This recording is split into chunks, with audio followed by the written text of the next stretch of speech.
Good evening, dear listeners.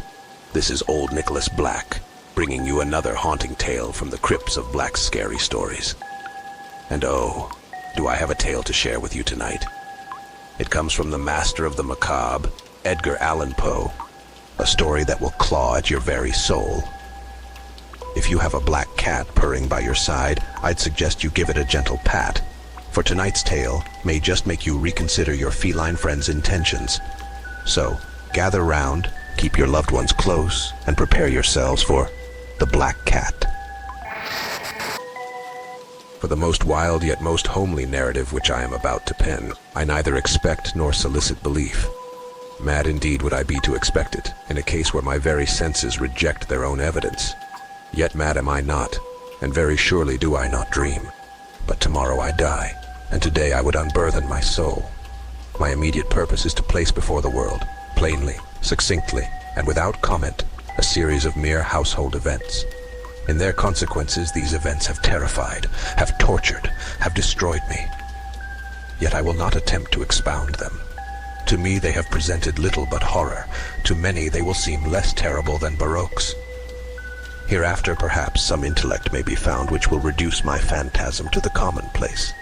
Some intellect more calm, more logical, and far less excitable than my own, which will perceive in the circumstances I detail with awe nothing more than an ordinary succession of very natural causes and effects.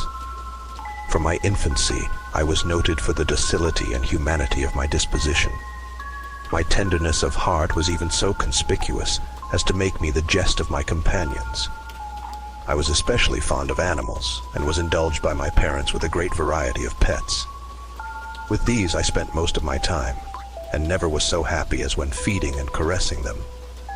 This peculiarity of character grew with my growth, and in my manhood, I derived from it one of my principal sources of pleasure.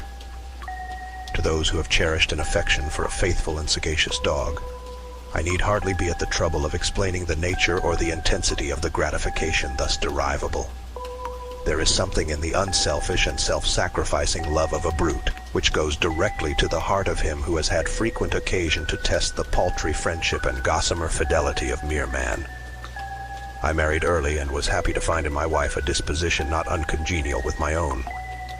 Observing my partiality for domestic pets, she lost no opportunity of procuring those of the most agreeable kind. We had birds, goldfish, a fine dog, rabbits, a small monkey, and a cat. This latter was a remarkably large and beautiful animal, entirely black and sagacious to an astonishing degree. In speaking of his intelligence, my wife, who at heart was not a little tinctured with superstition, made frequent allusion to the ancient popular notion, which regarded all black cats as witches in disguise. Not that she was ever serious upon this point, and I mention the matter at all for no better reason than that it happens just now to be remembered. Pluto, this was the cat's name, was my favorite pet and playmate. I alone fed him, and he attended me wherever I went about the house. It was even with difficulty that I could prevent him from following me through the streets. Our friendship lasted in this manner for several years, during which my general temperament and character, through the instrumentality of the fiend intemperance, had, I blush to confess it, experienced a radical alteration for the worse. I grew, day by day, more moody, more irritable, more regardless of the feelings of others. I suffered myself to use intemperate language to my wife. At length, I even offered her personal violence. My pets, of course, were made to feel the change in my disposition. I not only neglected, but ill-used them. For Pluto, however, I still retained sufficient regard to restrain me from maltreating him, as I made no scruple of maltreating the rabbits, the monkey, or even the dog, when by accident or through affection they came in my way. But my disease grew upon me. For what disease is like alcohol? And at length even Pluto, who was now becoming old and consequently somewhat peevish, even Pluto began to experience the effects of my ill temper. One night, returning home, much intoxicated from one of my haunts about town, I fancied that the cat avoided my presence. I seized him, when in his fright at my violence he inflicted a slight wound upon my hand with his teeth. The fury of a demon instantly possessed me. I knew myself no longer. My original soul seemed at once to take its flight from my body, and a more than fiendish malevolence, gin-nurtured, thrilled every fiber of my frame. I took from my waistcoat pocket a penknife, opened it, grasped the poor beast by the throat, and deliberately cut one of its eyes from the socket. I blush, I burn, I shudder, while I pen the damnable atrocity. When reason returned with the morning, when I had slept off the fumes of the night's debauch, I experienced a sentiment half of horror, half of remorse, for the crime of which I had been guilty. But it was at best a feeble and equivocal feeling, and the soul remained untouched. I again plunged into excess, and soon drowned in wine all memory of the deed. In the meantime, the cat slowly recovered. The socket of the lost eye presented, it is true, a frightful appearance, but he no longer appeared to suffer any pain. He went about the house as usual, but, as might be expected, fled in extreme terror at my approach. I had so much of my old heart left as to be at first grieved by this evident dislike on the part of a creature which had once so loved me. But this feeling soon gave place to irritation, and then came, as if to my final and irrevocable overthrow, the spirit of perverseness. Of this spirit philosophy takes no account.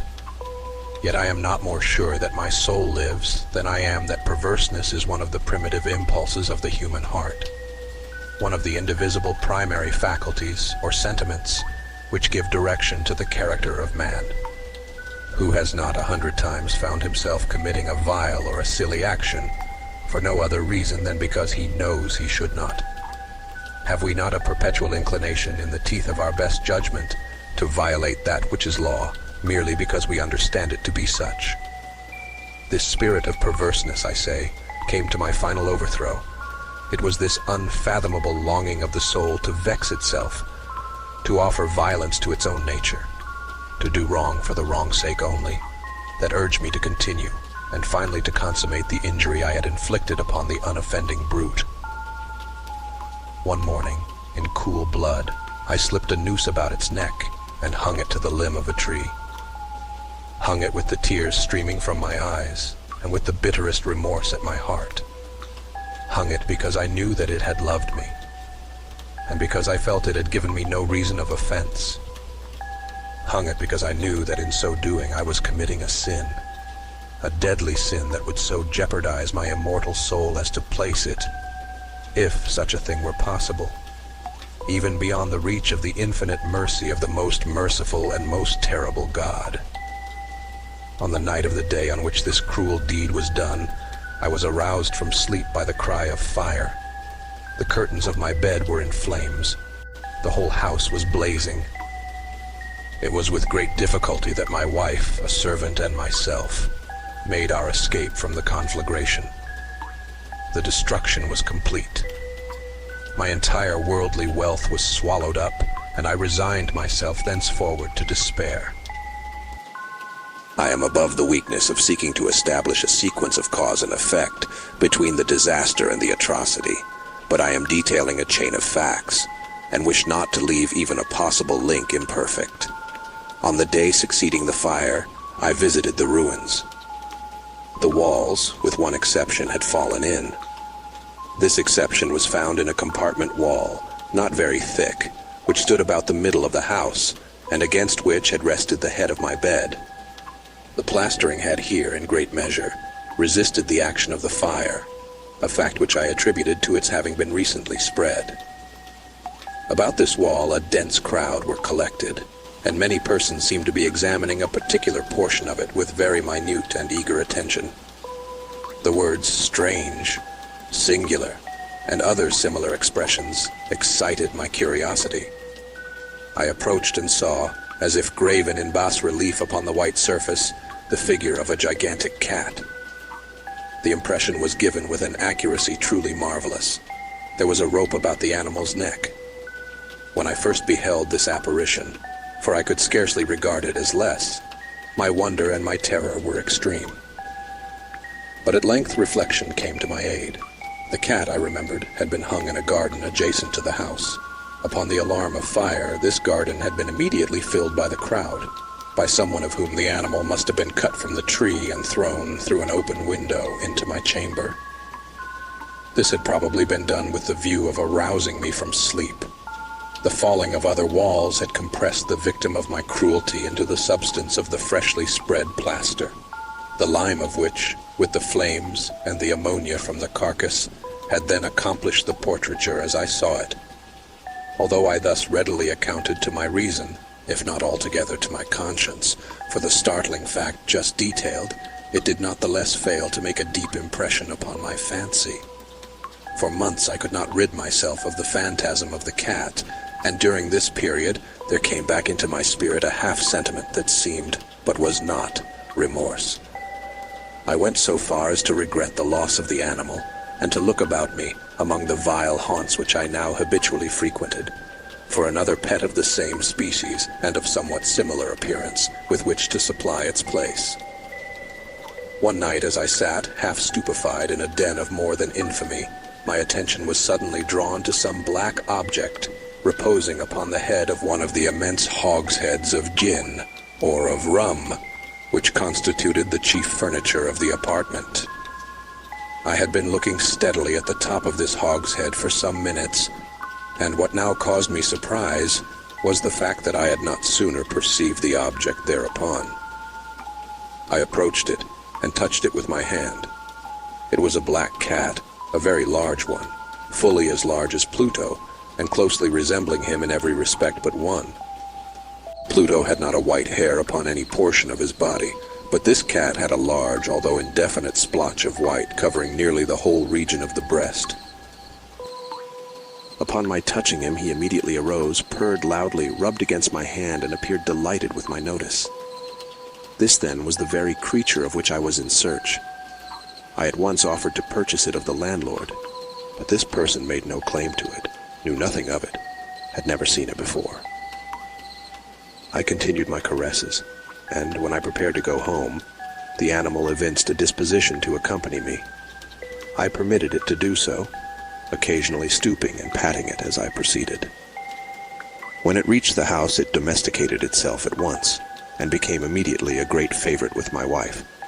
For my own part, I soon found a dislike to it arising within me. This was just the reverse of what I had anticipated, but I know not how or why it was. Its evident fondness for myself rather disgusted and annoyed.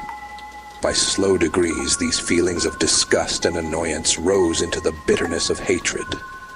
I avoided the creature, a certain sense of shame and the remembrance of my former deed of cruelty preventing me from physically abusing it. I did not for some weeks strike or otherwise violently ill-use it, but gradually, very gradually, I came to look upon it with unutterable loathing, and to flee silently from its odious presence, as from the breath of a pestilence. What added no doubt to my hatred of the beast was the discovery, on the morning after I brought it home, that, like Pluto, it also had been deprived of one of its eyes. This circumstance, however, only endeared it to my wife, who, as I have already said, possessed, in a high degree, that humanity of feeling which had once been my distinguishing trait, and the source of many of my simplest and purest pleasures. With my aversion to this cat, however, its partiality for myself seemed to increase. It followed my footsteps with a pertinacity which it would be difficult to make the reader comprehend. Whenever I sat, it would crouch beneath my chair or spring upon my knees, covering me with its loathsome caresses. If I arose to walk, it would get between my feet and thus nearly throw me down, or, fastening its long and sharp claws in my dress, clamber in this manner to my breast. At such times, although I longed to destroy it with a blow, I was yet withheld from so doing, partly by a memory of my former crime, but chiefly, let me confess it at once, by absolute dread of the beast. This dread was not exactly a dread of physical evil, and yet I should be at a loss how otherwise to define it. I am almost ashamed to own, yes, even in this felon's cell, I am almost ashamed to own, that the terror and horror with which the animal inspired me had been heightened by one of the merest chimeras it would be possible to conceive. My wife had called my attention, more than once, to the character of the mark of white hair, of which I have spoken, and which constituted the sole visible difference between the strange beast and the one I had destroyed. The reader will remember that this mark, although large, had been originally very indefinite, but by slow degrees nearly imperceptible, and which for a long time my reason struggled to reject as fanciful, it had at length assumed a rigorous distinctness of outline. It was now the representation of an object that I shudder to name, and for this, above all, I loathed and dreaded, and would have rid myself of the monster had I dared. It was now, I say, the image of a hideous, of a ghastly thing, of the gallows. O mournful and terrible engine of horror and of crime, of agony and of death. And now was I indeed wretched beyond the wretchedness of mere humanity, and a brute beast, whose fellow I had contemptuously destroyed, a brute beast to work out for me a man, fashioned in the image of the high God, so much of insufferable woe. Alas, neither by day nor by night knew I the blessing of rest any more. During the former, the creature left me no moment alone, and in the latter I started hourly from dreams of unutterable fear to find the hot breath of the thing upon my face, and its vast weight, an incarnate nightmare that I had no power to shake off, incumbent eternally upon my heart. Beneath the pressure of torments such as these, the feeble remnant of the good within me succumbed. Evil thoughts became my sole intimates, the darkest and most evil of thoughts. The moodiness of my usual temper increased to hatred of all things and of all mankind, while from the sudden, frequent, and ungovernable outbursts of a fury to which I now blindly abandoned myself, my uncomplaining wife, alas, was the most usual and the most patient of sufferers. One day she accompanied me, upon some household errand, into the cellar of the old building which our poverty compelled us to inhabit. The cat followed me down the steep stairs, and nearly throwing me headlong exasperated me to madness. Uplifting an axe and forgetting in my wrath the childish dread which had hitherto stayed my hand, I aimed a blow at the animal, which of course would have proved instantly fatal had it descended as I wished. But this blow was arrested by the hand of my wife. Goaded by the interference into a rage more than demoniacal, I withdrew my arm from her grasp and buried the axe in her brain. She fell dead upon the spot without a groan. This hideous murder accomplished, I set myself forthwith, and with entire deliberation, to the task of concealing the body. I knew that I could not remove it from the house, either by day or by night, without the risk of being observed by the neighbors. Many projects entered my mind. At one period I thought of cutting the corpse into minute fragments and destroying them by fire. At another, I resolved to dig a grave for it in the floor of the cellar. Again, I deliberated about casting it in the well in the yard, about packing it in a box as if merchandise with the usual arrangements, and so getting a porter to take it from the house. Finally, I hit upon what I considered a far better expedient than either of these. I determined to wall it up in the cellar, as the monks of the Middle Ages are recorded to have walled up their victims. For a purpose such as this, the cellar was well adapted. Its walls were loosely constructed, and had lately been plastered throughout with a rough plaster, which the dampness of the atmosphere had prevented from hardening. Moreover, in one of the walls was a projection caused by a false chimney or fireplace that had been filled up and made to resemble the rest of the cellar. I made no doubt that I could readily displace the bricks at this point, insert the corpse, and wall the hole up as before, so that no eye could detect anything suspicious. And in this calculation, I was not deceived. By means of a crowbar, I easily dislodged the bricks, and having carefully deposited the body against the inner wall, I propped it in that position, while, with little trouble, I relaid the whole structure as it originally stood. Having procured mortar, sand, and hair with every possible precaution, I prepared a plaster which could not be distinguished from the old, and with this I very carefully went over the new brickwork. When I had finished, I felt satisfied that all was right. The wall did not present the slightest appearance of having been disturbed. The rubbish on the floor was picked up with the minutest care. I looked around triumphantly and said to myself, "Here at least then my labor has not been in vain." My next step was to look for the beast which had been the cause of so much wretchedness. for I had at length firmly resolved to put it to death. Had I been able to meet with it at the moment, there could have been no doubt of its fate. But it appeared that the crafty animal had been alarmed at the violence of my previous anger, and forbore to present itself in my present mood. It is impossible to describe or to imagine the blissful sense of relief which the absence of the detested creature occasioned in my bosom. It did not make its appearance during the night, and thus for one night at least, since its introduction into the house, I soundly and tranquilly slept.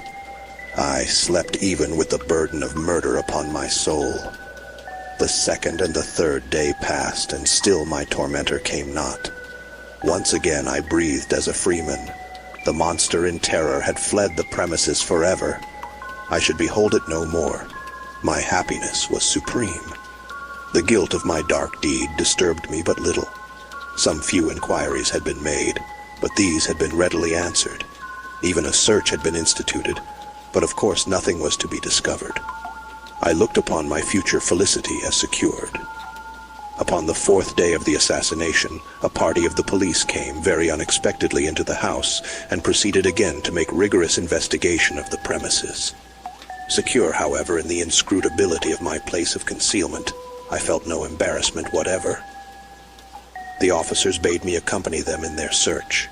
They left no nook or corner unexplored. At length, for the third or fourth time, they descended into the cellar.